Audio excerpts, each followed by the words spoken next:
Hey guys, I just wanted to make a quick video for you guys today. I'm going a little bit stir crazy. My hunts are giving me some pretty bad luck, and I want to keep pumping out content for you guys. So today we're going to be doing an SP project video. I actually got a Bright SP on the internet that is a little bit messed up, and in this video I am going to be attempting to repair it. I actually have no idea what is going to be required to repair this SP, and I have no idea if I'll be able to repair it at all. But let me go ahead and show you what we're dealing with, and let's get started. Alright, so let's come on over here to my SP section.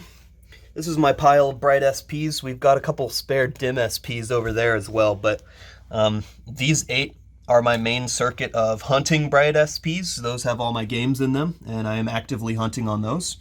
And these are kind of surplus Bright SPs right now. This one's going to be in the main hunting circuit very soon. I just made this one. It's almost perfect shape. And then I also just got this SpongeBob SP, which is in pretty good shape. But today's video is about this black SP. So let's take this black SP back to my desk and take a closer look. Alright, so we are here at my desk now. Let's take a look at this SP.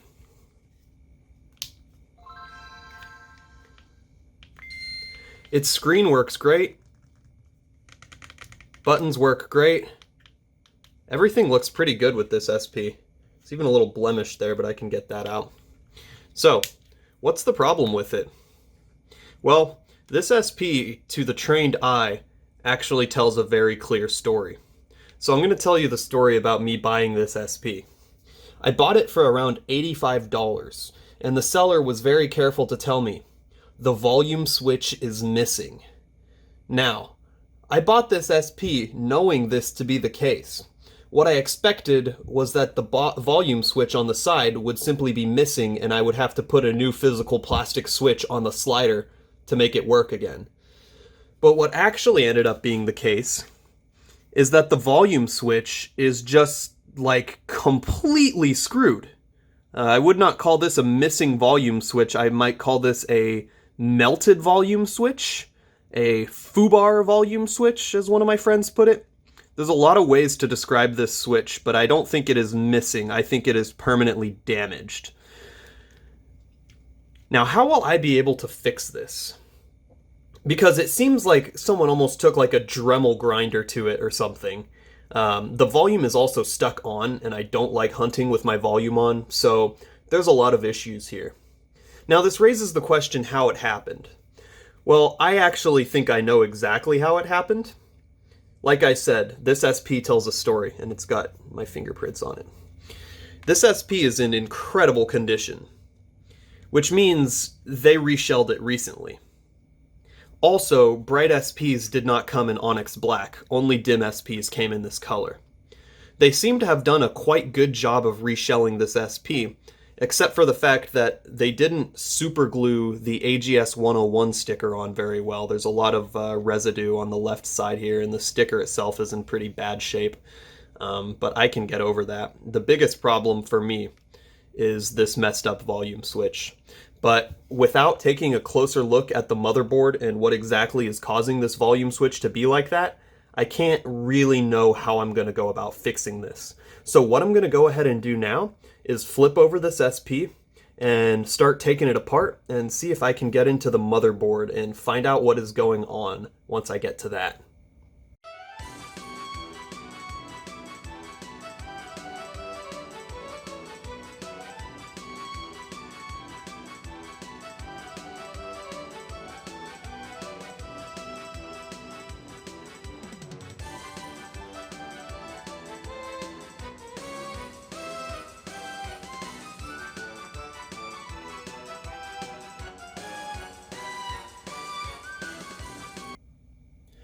So we've now removed the rearmost part of the shell from the SP, and we've exposed the relevant portion of the motherboard. As you can see over here, the power slider is a module that is also soldered to the motherboard, and it works fairly similar to the volume slider. You just have a plastic piece to move it back and forth. What I assumed when I bought this SP was that the volume slider would look like this, just with no plastic piece on it, like this plastic piece right here.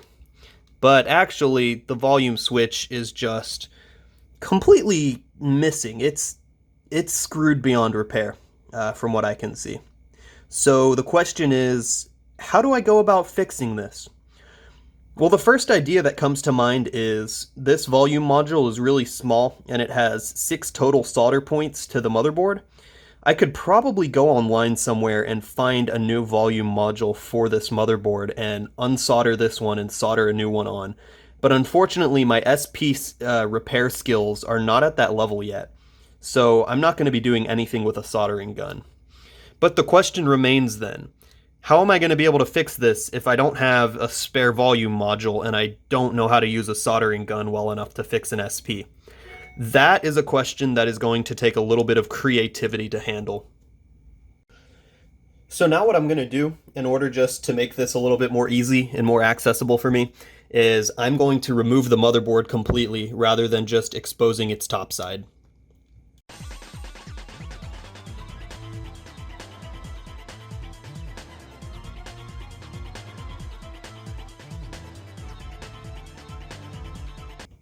Alright, so we've got all the screws out. Last thing we need to do is go ahead and remove the screen cable, which I will do very carefully with a toothpick. And there we go.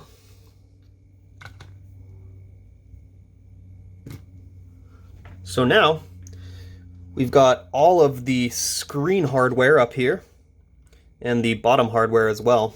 I'm going to go ahead and take the buttons off the motherboard so those don't get in my way. Alright, and we're going to put the screen and the bottom off to the side because those components are perfectly good. And now, we can technically take a closer look at this volume module now that we've been able to isolate the motherboard. One thing I do notice is that there's a lot of Sharpie inside this motherboard, and I don't like that one bit.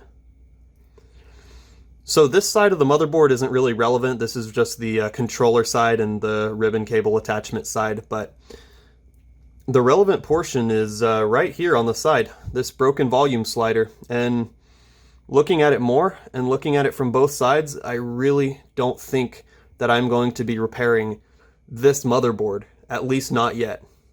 I'm going to be putting this motherboard to the side and figuring out what to do with it. But the bottom line is I can't hunt on a system where the volume is locked to its max point. I just don't like hunting with volume on. So, what's my solution? Well, I am a man who has repaired a lot of SPs in my time, and I like to keep a bag of spare parts. One of my bags of spare parts looks like this.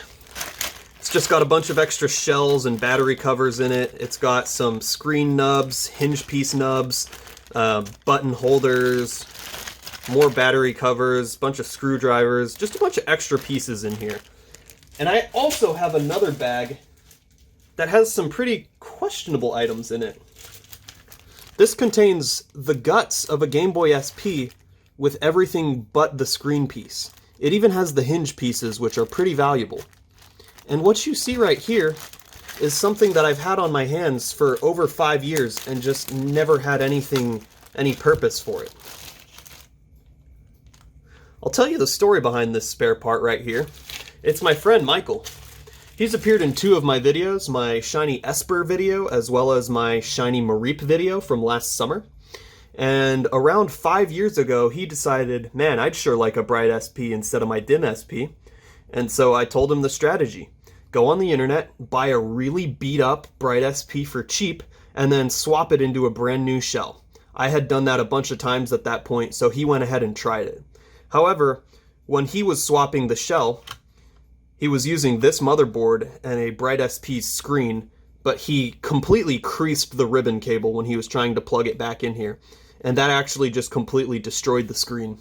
He did ship it to my house to see if I could fix it, but the screen was completely destroyed because he had creased the ribbon cable, and so there was nothing I could do.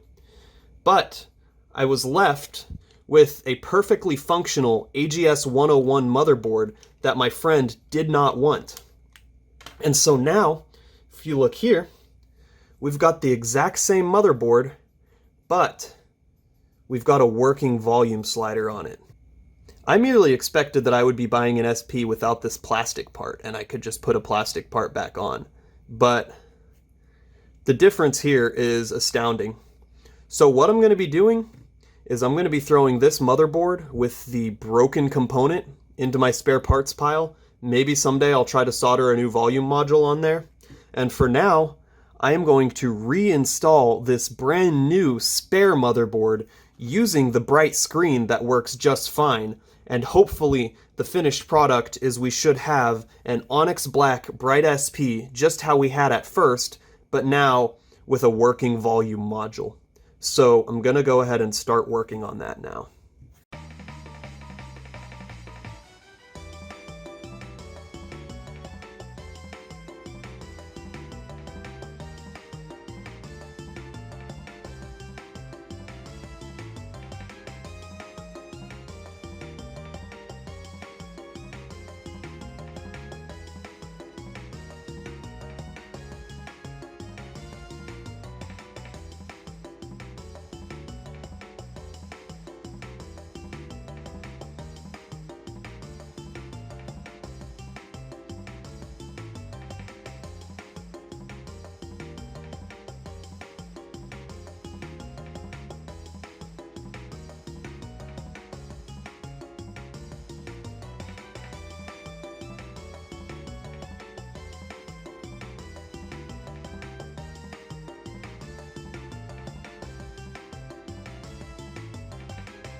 All right, it feels pretty structurally sound. It's still in great condition, but now on the left side, if it'll focus, we've got a volume rocker.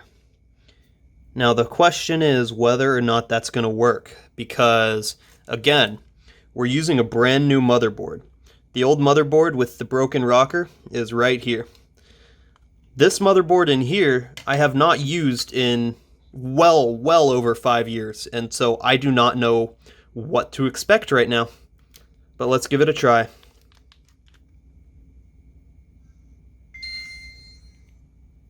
It's the same Game Boy, but now we can control the volume. I am pretty happy with that.